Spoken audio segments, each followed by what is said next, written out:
In this video, we dive into one of the most powerful stories of resistance against colonization, Ethiopia's fight to remain independent during the scramble for Africa.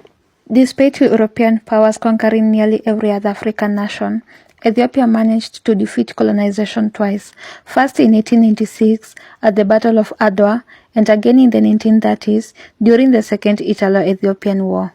Led by Emperor Menelik II, Ethiopia stood tall against the Italian forces in the First War, delivering a crushing blow to the European colonial ambition in Africa.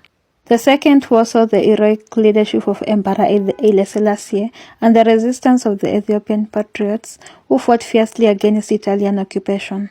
Through strategic military action, international diplomacy, and a united people, Ethiopia showed the world that a small nation could stand up to powerful colonizers.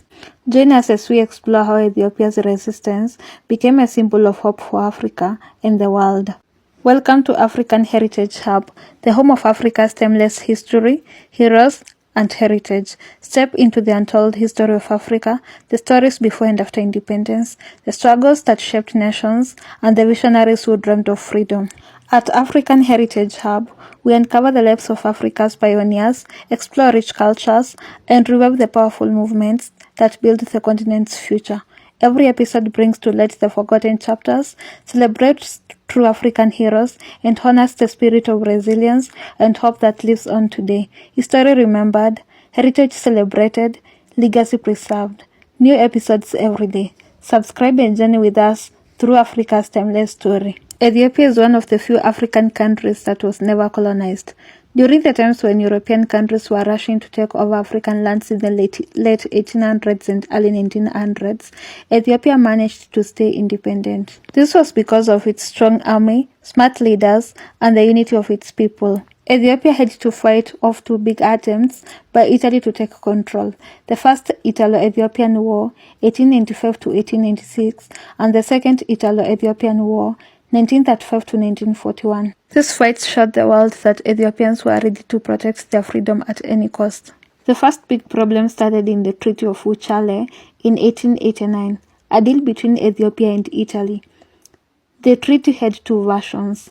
The Amharic version said Ethiopia could handle its own foreign affairs, but the Italian version falsely claimed Ethiopia and agreed to be under Italian control. This led to confusion and then war. Italy wanted to grow its empire in East Africa, but did not expect strong resistance from Ethiopia.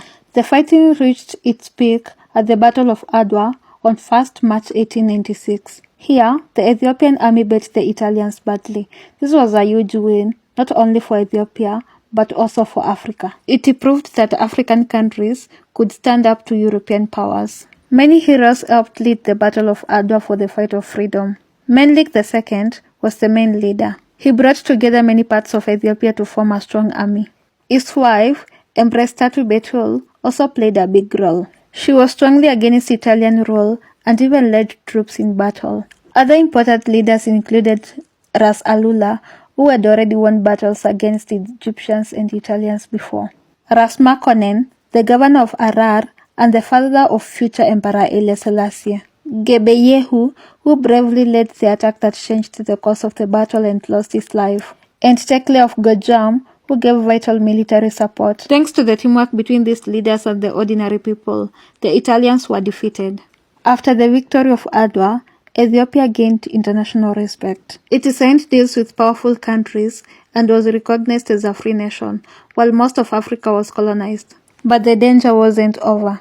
In the 1930s, Italy, under the rule of Benito Mussolini, wanted revenge and tried to take over Ethiopia again.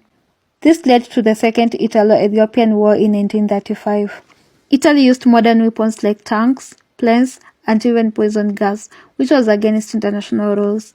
Despite this, Ethiopians did not give up. Emperor Haile Selassie, who was the ruler at that time, led the fight. When the Italians took over Addis Ababa in 1936, he went into exile but continued to fight for his country. He gave a powerful speech at the League of Nations in Geneva, asking for help and justice. Although the world did not act immediately, his speech brought attention to Ethiopia's struggle. Inside Ethiopia, many people continued to resist. A group called the Patriots began fighting back using guerrilla tactics. They included farmers, monks, chiefs, women, and regular people. They attacked Italian forces in the mountains and countryside. General Jagama was one of the brave leaders of this group. Other leaders like Ras Haile Selassie and Ras Desta also led armed groups. Ras Desta was eventually caught and killed by the Italians. The situation changed during the Second World War. In 1941, British forces joined with the Ethiopian patriots to drive out the Italians. Soldiers from British colonies in Sudan and Kenya helped in this fight. Together they defeated the Italian army. Emperor Haile Selassie returned to Ethiopia on 5th May 1941. This day marked the end of Italian occupation and the return of freedom. People across the country celebrated. Ethiopia's fight against colonization had a big impact across Africa and the world. The victory of Adwa inspired many African countries to fight for independence. Leaders like Kwame Nkrumah of Ghana and Marcus Garvey from Jamaica saw Ethiopia as a symbol of hope and strength. The Rastafari movement, which started in Jamaica, also sees Haile Selassie as a very important figure. Ethiopia's resistance taught the world the value of self-rule and the need for international justice. Today, Ethiopia remembers this history every year on 1st March, known as Adwa Day. People honor the heroes who fought and died for freedom through songs, stories, and celebrations. The story of Ethiopia's resistance shows the strength of unity, brave leadership, and a people's determination to stay free. It remains one of the most powerful stories of resistance against colonialism in world history. Ethiopia's resistance wasn't just a military victory. It was a victory of spirit, unity, and identity. While others were colonized, Ethiopia stood tall. Its story reminds us that no matter how small a nation may seem, with courage and unity, it can shake the world. Let Ethiopia's stand be a reminder to all. Never underestimate the power of people fighting for their freedom. Thank you for watching. Let's keep Africa's story alive, one legend at a time. Another story told, another legacy remembered. This is African Heritage Hub, honoring the spirit of Africa. See you soon.